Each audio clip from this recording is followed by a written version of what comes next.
Very good morning. So I am Shrutika. I lead the marketing bit for SSIPL. We have a couple of brands. SSIPL is one of the biggest manufacturer and retailer of sports brands in India. So we have a couple of brands which are in-house, and we are also master franchisee of Nike and Levis. It was in 2015 when SSIPL thought of starting a multi-brand sportswear hub, which we called as Sports Station, which hosted biggest of all the sports brands like Nike, Puma, Adidas. You think of the biggest sports brand, it's under our roof. So when the journey started, we thought about a lot of things: good product, market expansion, where to have our stores, how to reach people, ATL activities, hoardings, outdoor marketing, everything was thought. But it was when COVID hit the world and everybody was shut in their homes and stores were closed, there was no offline retail happening, we started thinking about an e-com platform to come up with. So it was then in COVID times we started our e-commerce platform, which was sportstation.in. And then the first problem that we faced is how to nudge people, whom to ask or get into people's minds to come to and shop. So it was then that we started thinking of CRM, because up till then, customer data collection and basically there was no customer data collection, and there was no one whom we could reach out to, whom we could nudge or ping that there is a brand, come and shop online. So then was the time when we contacted or we got in collaboration with the Xeno team, and we started this CRM program altogether. So the primarily the problems that we faced at the initial of it, and how we started the journey was, first there was a singular customer view. There was no persona that we had, that who actually are the customers of Sports Station, what are the age group, where are they living, what is the geography. So we had a very singular rough view that people probably who are into sports brands, who are buying Nike, Puma, can also come to our stores. So this was the first problem that we had. The second problem that we had was that we didn't have a customer data as in it was a reality check for us, that when we dig deep into the data, it was either store manager's number, the data was very varied. Then the other problems that we faced was reporting and segregation. So there was no segregation, I mean, who are buying footwear, who are buying apparel. It was a very inline, there were few numbers that we just had in hand. Then there were no campaigns that we were running onto them, and we didn't know, how to bring them into our online space. We also had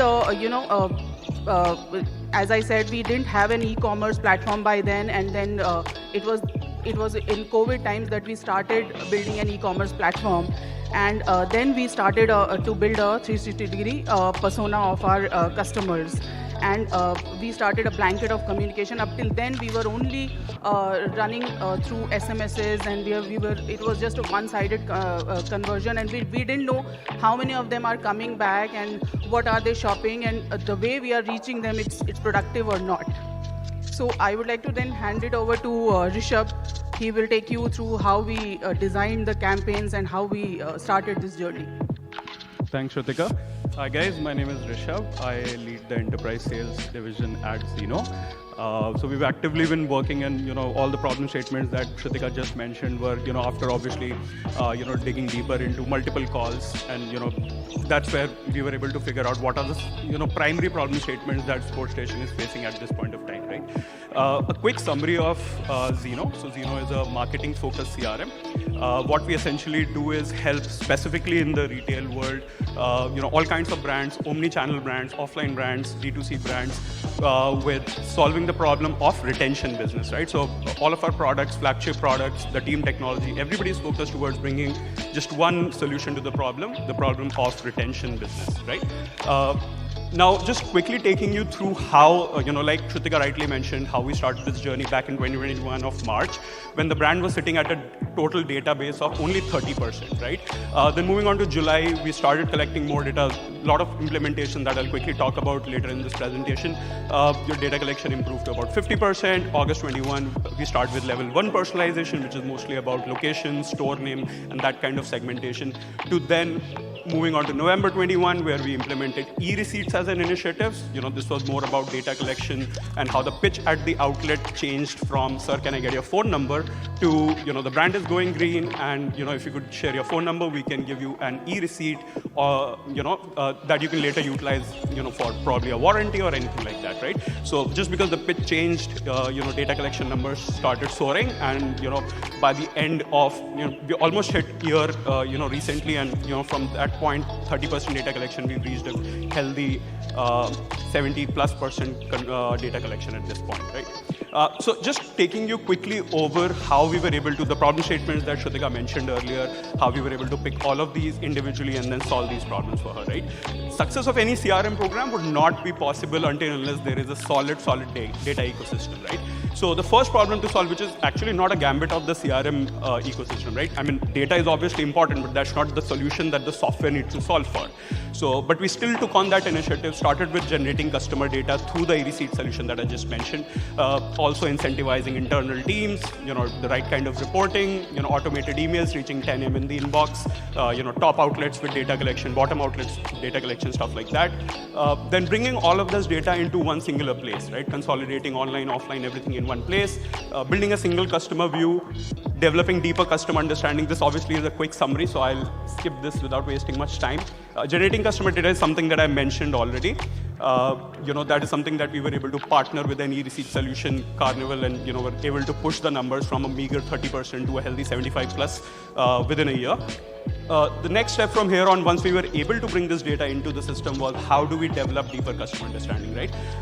So what you see on your screen is a 360-degree view, also on the back of my t-shirt here, right? So all of this is being done out of the box inside the platform, right? So since the platform is built for retail, we were able to take all of these insights from Shrutika and her team and able to build a 360-degree view happening out of the box. What is the favorite category? What is the favorite department? What is the next best product that we can upsell to the customer? All of which are, again, like a very, very retail-specific problems, right?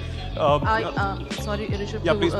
So I would just like to talk a little deeper about this 360-degree, how it helped recently. So when EOSS hit and first quarter was a little disastrous, unexpected in retail. So we were just sitting and thinking that how to increase the business during EOSS. And that is when we came up with a couple of campaigns that really helped us get good numbers. I mean, our responder revenue ROI increased up till 80x, and our responder revenue before EOSS, which was around 90 lakhs, we were able to achieve a number of 1.5 CR during the end of season sale. So the two campaigns that we designed through this was, one, a cross campaign where we started hitting people who were buying footwear. We started showing them apparels, and people who were buying apparels, we started showing them footwear, so that people start spending more.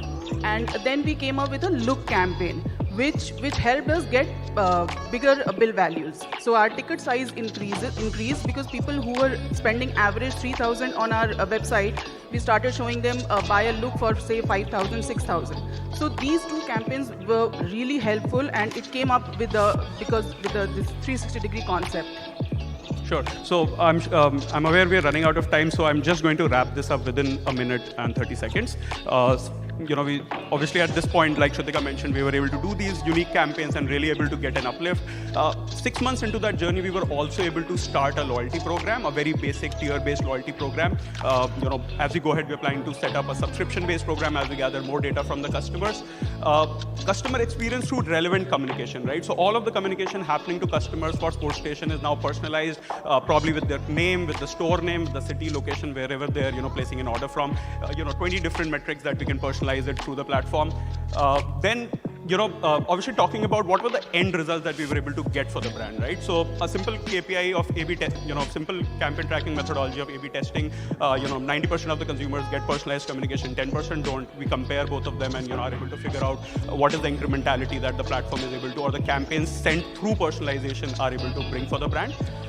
And the last slide here, these are some of the results that we were able to bring for Sports Station within the first year itself. WhatsApp e-receipts were able to boost the data collection by 137%. Loyalty program was able to hit 10% engagement, 2 digits, already a good number. We are planning to take it even higher from here. CRM program was able to give an uplift of 23% on campaign conversions and an overall 16% uplift of retention sales. So that's the quick summary of what we were able to do with Sports Station, Shrutika and her team. Any question from the judges?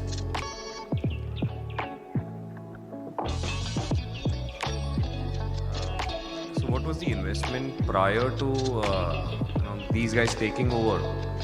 And As I said, there wasn't any CRM.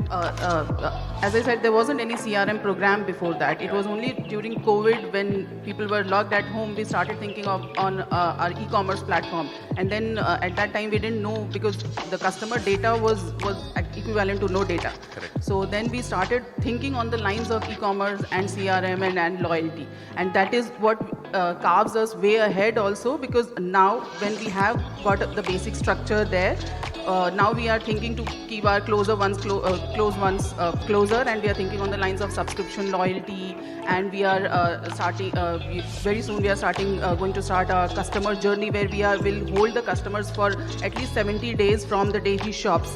So there'll be a constant SMS or a nudge that will go to the customers every 15 days that come and so that it increases our repeat customers. correct. And what are you planning to do for the new customers? How do you try and acquire new customers? I didn't get it. How? A customer that first though is offline database, and we are also acquiring new customers through social media, organic and performance marketing.